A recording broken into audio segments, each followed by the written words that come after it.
everyone. I'm Sarah Martin, and I'm part of the Metricool marketing team. And it is a pleasure for me to be able to do this webinar and to share it with ActiveDEMAND. Thanks to all of you who have signed up and are behind the screen listening to us today. And for those of you who don't know what Metricool is, I'm going to give you a little introduction so you can get to know us a little bit. So, Metricool is a platform for managing and analyzing digital content on social media, web, blogs, and online advertising platforms, which today have more than 500,000 users. It was born 4 years ago with the aim of helping companies and users to improve their digital presence and to increase their reach to achieve their business objectives. So now that you know a little bit more about us and how we can help in your marketing strategy, I would like to start talking about how we can improve the online presence of a business or company. So as you may know, there are currently 4 billion users on the internet around the world, and it has become a very powerful platform and a global showcase that has become essential in our daily life. Within the internet, there are infinite possibilities of communication and content diffusion. And this helps us to improve the digital presence of our companies. But there are 3 that have more and more potential and are used globally. So I'm going to rely on 3 channels to improve the online presence of a company. And these are Google My Business, online ads, and social media.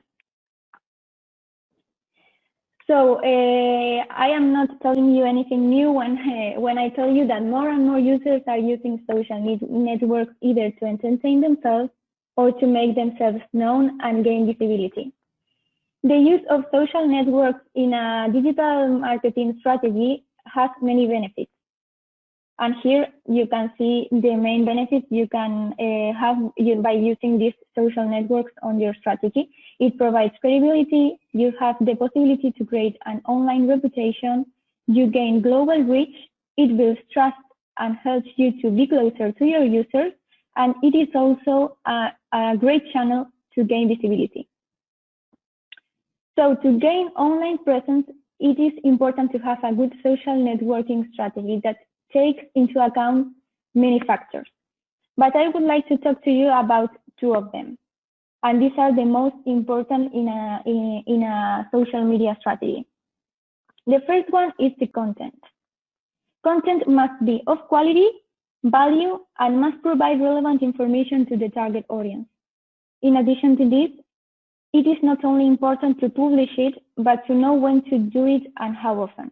That is to analyze what are the best times for your audience to receive this content and how often is convenient to publish it. And here is when the second factor comes along, because analyzing your strategy allows you to know the performance of your publications and to act in time to optimize everything that is not working.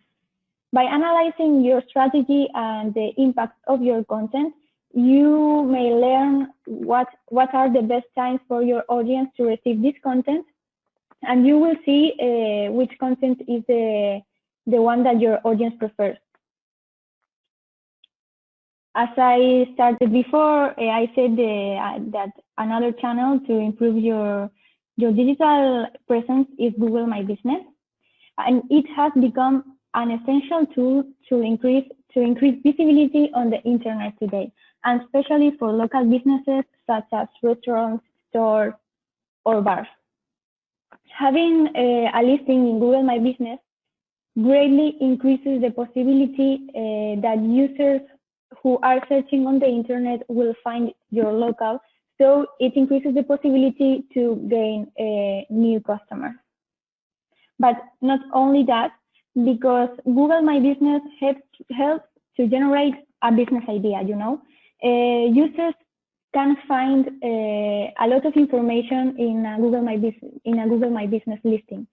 They can read reviews from another customer. They can find information about at what time your business is opening. They can find where is situated your restaurant, and you can even add call to actions so they can make a reservation on your restaurant or these kind of things.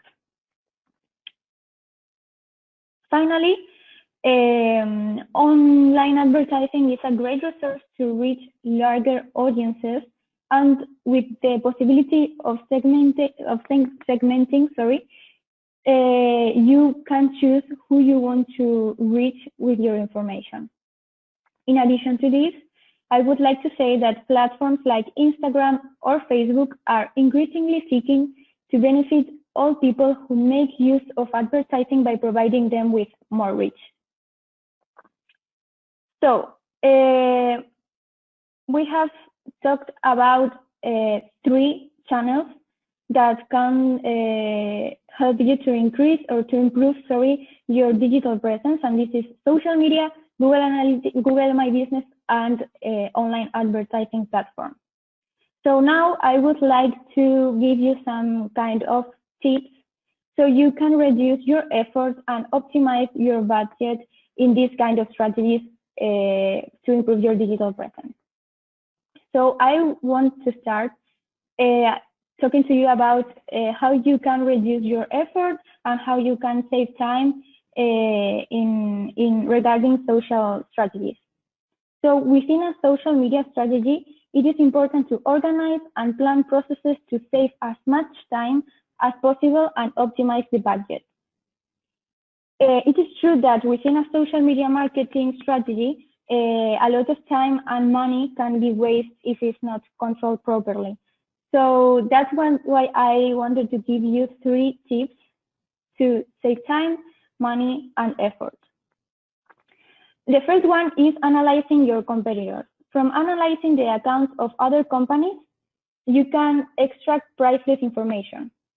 So I encourage you to analyze all those competitors from whom you can learn something new.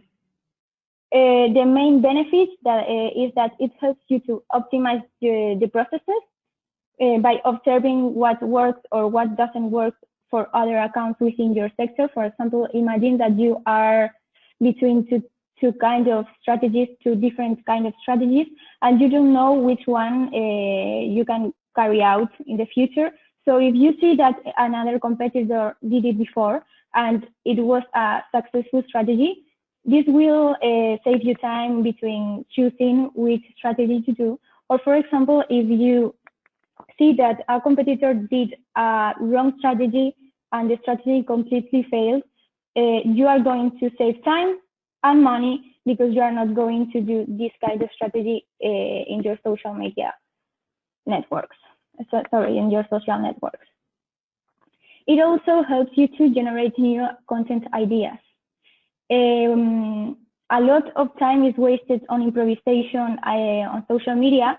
So if you analyze your competition, you will have new content ideas and you will save time. And it helps you to understand the strategy of your competitors. Another thing that brings another benefit of analyzing your competition is that you can be aware of the trends that are the trends of your sector that are now on social media. For example, if you have a restaurant, you can see that other restaurants are publishing some kind of content or are doing some other kind of content to look for interaction with their audience or something like that. So this will give you ideas and you will save time. If you're asking yourself how to start with an analysis of your competition, here's an example of how we do it from Metricool and how companies can analyze other companies and other companies' strategies. My second tip for saving time and effort is about planning and automation. In the social media world, a lot of time is waste, and planning activities within this strategy will surely save time and effort. It is advisable to plan in advance the time that you will dedicate to each activity. For example, on Mondays, the content is created, and on Fridays, the focus will be on analysis the impact of the content, or something like that. Planning this task is both essential and useful, but planning the content, it is also a great process of publication on social networks. It's crucial to increase your productivity and efficiency. I would like to give you an example because with Metricool, you can schedule your content in several ways. You can do it manually by adding post by post to the calendar. You can do it in bulk to plan several publications at once, or by creating automatic content lists. So your social media profiles will always remain active. So planning both tasks and content will save you time and efforts, and you will have a more organized vision and strategy. My third tip regarding social media is taking time to analyze the results. Sorry for this, because I live in the city center. I think sometimes we have a lot of trouble here. So taking time to analyze the results of your strategy will help you to know where to focus your efforts. At first, when we begin with a social media strategy, we don't know what will work best or what is going to be a failure. So if we discover that we spend a lot of time on something that generates little impact, we can stop spending so much time on it and redirect or focus on another action that will bring better results. Social networks are easy to monitor and track if you use external tools such as Metricool, where you can carry out different types of analysis. I would like to recommend you to analyze your strategy in 3 parts. The first part is to analyze your account activity. It means to know the frequency you are publishing, the frequency with what frequency are you publishing, which are your best times to publish, etc. The second type of analysis is the community. Here, the evolution of the followers, their demography. For example, imagine that you are a company and you want to have customers from the US, but the most part of your audience is from Europe. There's something that you are not doing really well, and you have to change in your strategy. And the third type of analysis is analyzing the publications you are posting on your social networks, analyzing how these publications if these publications are having success with metrics like engagement, reach, the number of likes, the number of comments, etc. Finally, regarding online advertising, the real goal is not to save money, but yes, it is to use it wisely to increase the return on investment.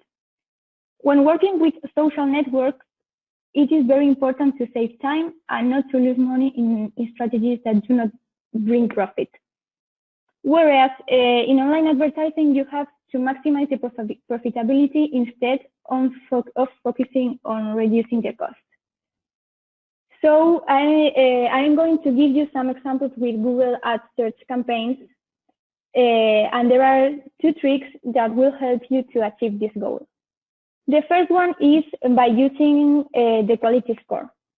This helps you to eliminate those keywords that have a worse performance and proposes that you allocate that budget towards those keywords with a better performance.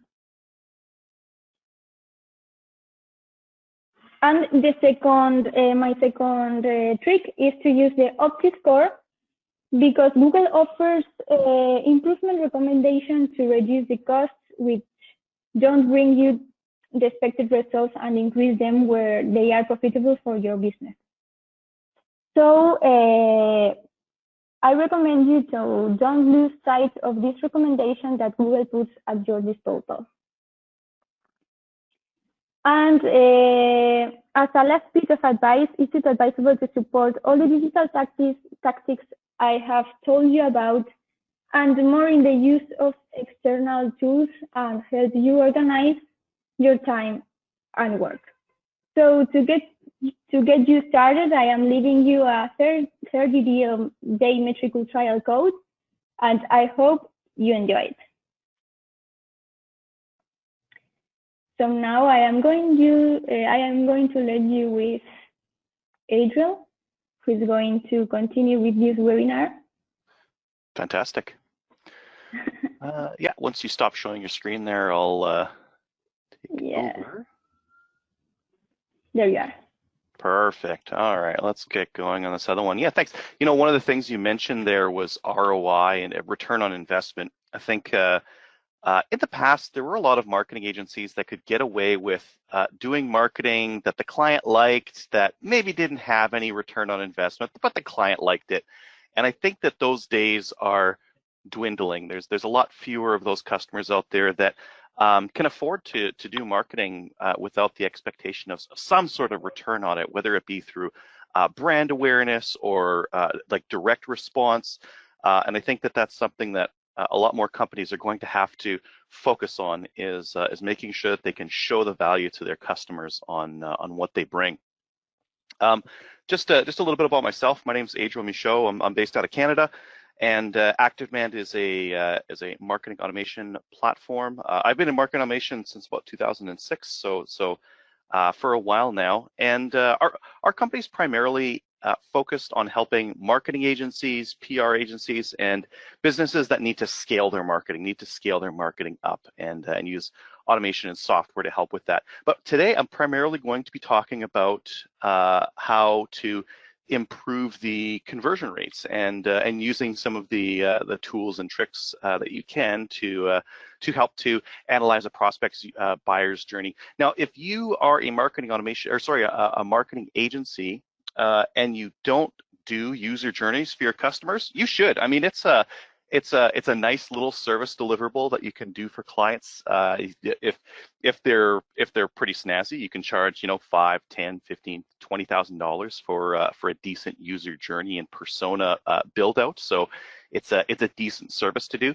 And if you're in-house marketing, definitely build a user journey and a persona, because without those tools, it can be a little bit difficult to figure out what needs to happen next in marketing. So I really like user journeys. I really like their effect on conversion rates, and I think that the insights you get from them are just fantastic. So that's what I'm going to be spending a lot of my time on, is just making the best user journeys possible. I think that great user journeys do a couple of things. Definitely, you're going to need to include one or more buyers' personas. By the way, I'm going to be using buyer journey, user journey kind of interchangeably here.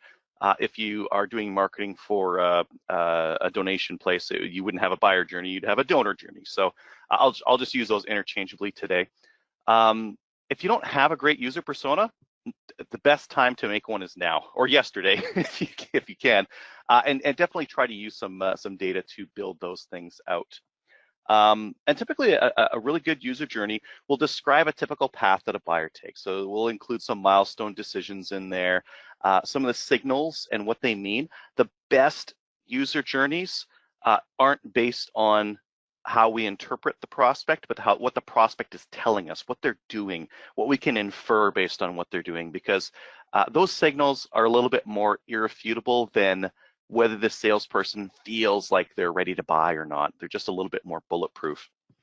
And ideally, you've got to a point where you can describe the prospect's emotions during each stage and what's influencing their emotions and what you need to kind of move them on to the next stage.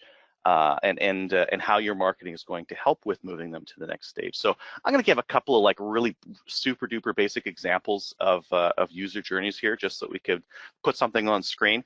And these are some examples that ActiveDEMAND could use. So we have free trials, we have demos, we use those in our user journey. And we might describe it like this in terms of a stage. So our first stage, by the way, I've had like a lot of coffee this morning. If I start talking too fast or if you have a question, just put it into the GoToWebinar interface there and we'll get to it at the end. So the stage descriptions, these are just describing some of the different unique user or buyer journey stages that we would have in our journey. So that first one, prospect, maybe we know that they're looking for marketing automation. Maybe we know that they're price sensitive or they're worried about the impact on their client retainers if they're an agency. So those are some of the things that we know prospects are on the top of their mind. Inside the trial, once they sign up for a trial with ActiveDEMAND, we know that like they're exploring the platform. They might be concerned if is this thing going to do what I really want it to do? Is it going to have value for me? Those are top of mind for someone in that step. In the next step after that, once they've booked a demo and they've had a demo with us, a live demo, usually that's given us the time to kind of show them the platform, show them how it could address the issues that they're facing, and that usually helps beat that objection or cross that next threshold.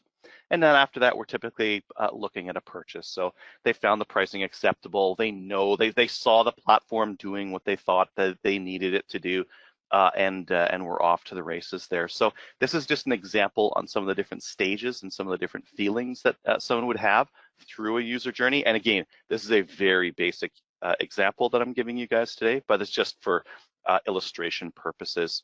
The cool thing is that we can turn this and we can start taking action on it in terms of marketing. So we could look at what kind of resources do we provide for people that help in each of these different stages. And since we know what their motivations are, we know what their emotions are, we can start to look at the resources we have and recommend the correct resources based on the stage we know they're at. Or maybe we're missing resources and we can start to build ones that we think are missing. You know, I'm showing this as an example for ActiveDEMAND, but if I wanted to know what resources I was missing, I might do this for a competitor of ours and see if a competitor has some helpful resources that help in a stage that we don't have. So I might take a look at those. So here again, you're just seeing with some different examples of how different resources would help some of our prospects. The next thing you might want to do is, okay, we've looked at resources. What about advertising? What kind of advertising should we do? And again, that helps because if you know their stage really well, you can custom build the advertising to hit exactly what the customer is after. So really helpful there to know what kind of advertising to target your prospects with. Now, before we go too far, I kind of showed you the cake at the end, but I didn't show you building the cake. You got to stop, because as soon as you start with one of these things, you start building in all these biases. You start to bake in what you feel is the truth. And I've been in marketing for a long time. I've seen examples of stuff that other marketing agencies have done. I think one of the most egregious ones was a marketing agency claiming that a VP of sales for this very stodgy B2B company would be looking at Instagram and making their buying decision based on that. And that's an example of like a really bad bias being baked in. And I think if you don't start with the end result, if you start with looking at the data first, it's really going to set you up for a better user journey that's more accurate to what reality is. So the way that we do this is we build user journeys using qualitative data and quantitative data. So qualitative is the feel, we're talking to people. Quantitative is we're analyzing the numbers, we're looking at analytics, and we're using those to help inform our decisions. And we really need both. We need both of these to come to really great user journeys. In terms of the qualitative, if you're a marketing agency, here's where you put together a service that can earn you more money. And if you're in-house, this is where you can build something out that has good buy-in with other departments. And one of the ways to get good buy-in with other departments is to actually interview them, talk with them. So find out with in-person sessions what happens with other salespeople, how they move people through the user journey. Do some interviews with some clients. Find out, hey, how did you even find out about us? How are you feeling as you're going through the buying process? Again, the best time to do this is the earliest. So if you can interview clients right after they purchase, that's fantastic. It might even be good to pick up the phone as the marketer and call them when they're in the prospect process, because it's really important to get the best quality data as possible. And some of these stories that you'll get from people just by picking up the phone are fantastic. Another one that we really like, especially since these days websites play such an important role in converting users, is screen recording software, web recording software. Hotjar is a really popular one. If you've looked around recently, Microsoft just came out with a new product called Clarity that does something very similar to Hotjar. And that's kind of interesting as well. I've been playing around with that one. That one's free, so that's why I'm interested in it. And then there's some quantitative things to look at as well. Some of these have some crossover. Like for example, you can use Hotjar for quantitative analysis. You can use heat maps and that kind of thing, and that's kind of quantitative. But some more typical answers: CRM, taking a look at Salesforce, MS Dynamics, Pipedrive, whatever the client has, whatever you have that manages where the sales close, that typically has some really good, interesting data in it. Website analytics, like Google Analytics, when Eric was posing that question early on, that's the one that came to my mind is Google Analytics, Google Tag Manager, Google Data Studio, that kind of thing. And as well, call tracking, because a lot of the conversions, or the conversion point for a lot of those customers, might not be the website, it might be the phone. They might go to the website, browse around, and then pick up the phone and call. And we really need to track that point. And this is also a place where if you have 10 different personas that you've dreamed up and that are all going to use the stuff, but then when you see how they use your website and go through the user journey, if they're the same, combine them just for the sake of simplicity. But if they diverge like quite a bit, then it might be time to start looking at some different personas. So I'm going to show some examples here of just what you can see. This is an example of Hotjar. This is a screen recording of someone using our software to look at a particular features page. I can see where their mouse scrolls. And this is really helpful for improving the website, improving how that website works, improving what we see in it and how it operates. You can find a lot of dead ends. You can find a lot of places where your website interface is not doing what you want it to do for your customers. So Hotjar is really neat. Microsoft Clarity is kind of their competitor that's coming up as a competitor to Hotjar. It's very new. It's got some real interesting stats in there. I don't know if you see what I'm seeing here, but it's got like dead clicks and rage clicks. These are the kind of words that I like to use. They're very candid and very colorful, but it's so new that I haven't had a chance to take a look into seeing how useful this stuff is. But the recordings are definitely useful from a qualitative perspective.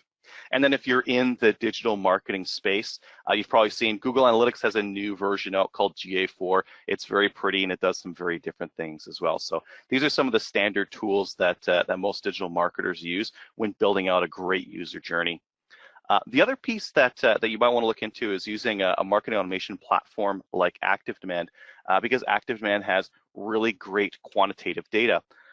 In terms of tracking wins, ActiveDEMAND can track wins from more channels than a lot of those platforms I just mentioned, simply because there's more channels that are tracked. It tracks call tracking, it tracks email, it tracks website analytics, it tracks webinars. It's got all of this tracking kind of built in. And therefore it is better equipped to measure more. The other thing that it's got that's really great is better quantitative conversion data because of filtering. If you look inside, again, I was marketing agency side for about 9 years, and if I looked into most clients' Google Analytics configurations, I would see a pile of conversions. I would see, let's say like 100 conversions per month. Now, if I went to the sales manager and I said, hey, is marketing giving you 100 leads per month? They would say, of course not. No, it's not even close to that. We get maybe 10 or 12. Now, why the difference? Well, the difference is a lot of the times marketing doesn't have enough filtering on Google Analytics conversions to designate that a high quality conversion. So that's the reason why there's that difference. Now, the thing that ActiveDEMAND does that's quite a bit better than Google Analytics is filtering and decisions on leads. So yes, you can add filters to Google Analytics to determine what is or isn't a goal, but not to this extent, not to this complexity, and not to this quality, so that you can get really much better lead filtering. And that's one of the reasons why leads inside ActiveDEMAND are going to be better quality and better filtered compared to just conversions inside on the analytics platform like Google Analytics. Now, the other piece you can do is that you can actually take a look at names of people in here. You can drill down to not just anonymous data, but to the actual people that are behind the scenes. So I've got some fake names for people up here, but before I did this, those were real names, so I just had to change those around. So you can pull real data from this. And the other thing you can do is dive into qualitative reporting. So I'm just making the switch here from numbers and analytics based to person-based and quality-based, and user stories can really help show what the person did to get there. You can do this in other platforms. Other platforms offer user tracking, but not with the name of the person. And I think that the name and the company make a big difference, because 1,000 people might use our website, and we may only have 10 excellent quality leads that actually use the website. And I care a lot more about how those 10 great quality leads use the website versus the 1,000 that are 990 that weren't so great. So that's why getting these is so important. So once you have this, you can add some unique user stories to your user journey that are really insightful. So an example might be like, oh, you know that Bob from Acme? He was actually from an Instagram contest we ran last year. He came in from the contest, he signed up for a white paper, and then we put him on a drip campaign and he converted. So that's how Bob from Acme came in. Or Jane from Megacorp, she was a referral from Pipedrive, the CRM website, booked a demo with us and went from there. So this is really insightful stuff. This is stuff that is difficult to really understand and really grasp for a lot of end users, but end users like your customers or other departments within your company find those kind of stories very easy to grasp, very easy to understand. And there's just one more example there of how you can combine all of that in the platform. The other piece that you can do is qualitative reporting with recorded phone calls. So if you record phone calls, and ActiveDEMAND supports recording phone calls on the way in, that can really help, like, really put a point on that exclamation point in your user journey. So it's one thing to have a user journey and say, yeah, people when they call in, they're typically they want to know the price, they want to talk about the solutions in their business. It's quite another thing to say that and supply an example recording of a customer doing exactly that. It kind of makes it irrefutable proof. And I don't know how many pig-headed customers you guys have dealt with, but some of them are really stubborn and they do not believe anything you put out there. But it's very difficult to refute when you can show a customer recording that says exactly like this. So I've spent a lot of time talking about analysis and getting the data for user journeys, and that's because I think that really getting accurate data, getting accurate insights is really the most important. Once you have those accurate insights about your audience, the next steps are usually obvious. You've got your persona, you know which stages each of your users go through, you know which stages aren't doing great at moving people to the next one. Figure out how to make them better. Use the journey to figure out how you can help convert users between those stages. And again, if you have those insights and the insights are accurate, this becomes a lot easier. Use your buyer persona to help decide which channels to use. Consider what emotion they're feeling and what barrier you have to overcome to move them to the next stage. And then look at how you build segments and ad campaigns to guide them through and guide them to the next step. One thing that you just might want to think about is don't rely on users following a 1, 2, 3 step journey. Like, I know that's how I showed it, but sometimes people skip. Sometimes they skip to skip stages, and you can't leave out really important information later on in the process. So an example here, again, in ActiveDEMAND, these are all just screen caps from in platform. This is an example of a Facebook retargeting list. So because we've got all of those stage information about what stage they're in terms of buying stage, we can retarget them in Facebook very accurately. Now, the next thing I wanted to show is just some of our favorite drip campaigns, because some of these are really unique, and some of these are a really great way of processing and marketing at scale. One of them is using Facebook lead ads. So I don't know if you've played with Facebook lead ads. I found that they're really good at gathering a high volume of low quality leads. And I think that if you don't do anything with them, if you just have them all do something, they're not quite ready for sales. They're not ready for sales. We need to do something in marketing to kind of move them along. So what we like to do is someone signs up for a Facebook lead ad for a white paper, fantastic. Next, we're going to push them through a drip campaign. And the purpose of this is just to get them to do something a little bit more interesting. They've shown that they're somewhat qualified by choosing something that's kind of interesting. Now we're going to go through a workflow to try to push them to do something a little bit more interesting. So again, these drip campaigns are very easy to do in automation, and because we've got Facebook lead ads and ActiveDEMAND integrated, it's easy enough to make this kind of thing happen. Another really good example, marketing doesn't stop when the sale is closed. If we get a one sale, there's still work that marketing can do to help along with that sale. So if we get a new customer, building a drip campaign is going to do a couple of different things for us. It's going to squash the inconsistency between different salespeople. So there's no more, Bob does this and Jim does that and Jane does this thing over here. Now let's just consolidate and have them all use this drip campaign. It can handle common objections that we know always come up. We can survey customers to see how sales did. Get them access, and then train them. So we can build a drip campaign that works exactly like that, put a couple of wait periods in between. And again, if they unsubscribe or if they reply to an email or sales says, hey, stop talking to this person, we can pull them out of that campaign as well. And then the last one I wanted to show here is just a review reminder. Sarah was talking earlier about the importance of Google reviews, and it's really important to get good Google reviews. So if you periodically survey your customers, as we do, that's a great practice, because it always gives you really good transparency into whether your customers are happy or not.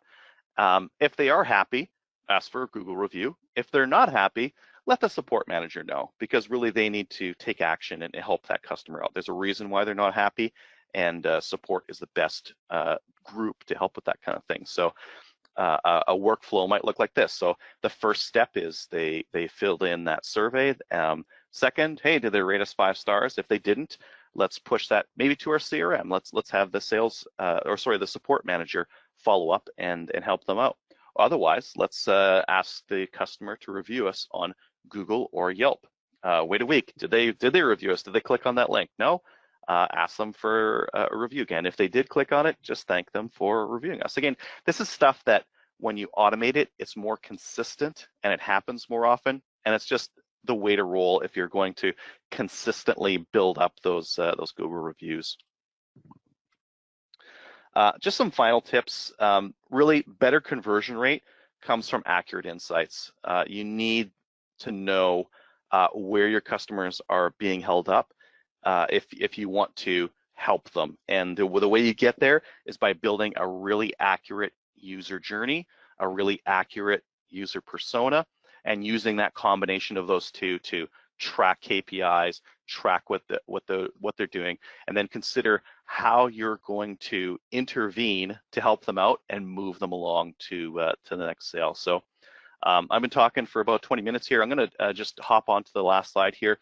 If you're looking for more resources on this, the couple of products that I mentioned there for screen recording, Hotjar and Clarity, are both really great. If you're looking for like free marketing automation training, learn.activedemand.com. We've got something called ActiveDEMAND Academy, and we've got lots of free resources where you can get certified on marketing automation for free and learn the platform. Again, I personally think that this is the way that more marketing is going to go. More marketing is going to use these kind of platforms to get better insights into customers and automate more of marketing. So it's really important that we as marketers start to learn this technology and stay on the up and up, so we can do a better job for our customers. If you're looking for a free trial, we can get a free trial at ActiveDEMAND.com, or book a live demo, and one of us will pull up the platform and show you through and let you know if it's going to do what you need it to or not. So I think that's my time.